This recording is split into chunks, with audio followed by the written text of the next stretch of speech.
Jeg står her ved en af vores strandsvider, og vi kan lige starte med terrassen her. Det er en flisebelagt indhegnet terrasse, hvor der er havemøbler til 4 personer, der kan sidde herude og spise og hygge sig. Og hvis vi går ind i hytten, så kan I se, at den er til 4 personer. Der er et køkken her, hvor der er ovn. Og der er en opvaskemaskine. Selvfølgelig køleskab og mikroovn. Der er kaffemaskine, og der er alt service og ting og sager, man har brug for til sin hytteferie. Endvidere er der et badeværelse med brus og toilet. Håndvask selvfølgelig. Ser sådan her ud.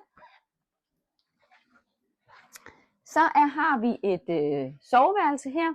Og jeg synes, det gode ved den hytte her, det er virkelig, at man kan komme ind på sengen fra begge sider.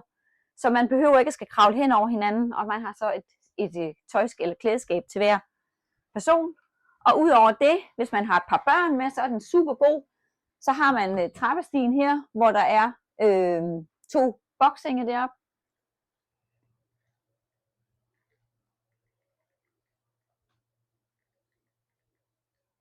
Og hvis man lige skal sætte lidt blødt og hygge sig en aften, jamen så er der 2 lænestole, hvor man kan sidde og se fjernsyn, hvad man jo egentlig skal, når man er på ferie, men det kan man gøre.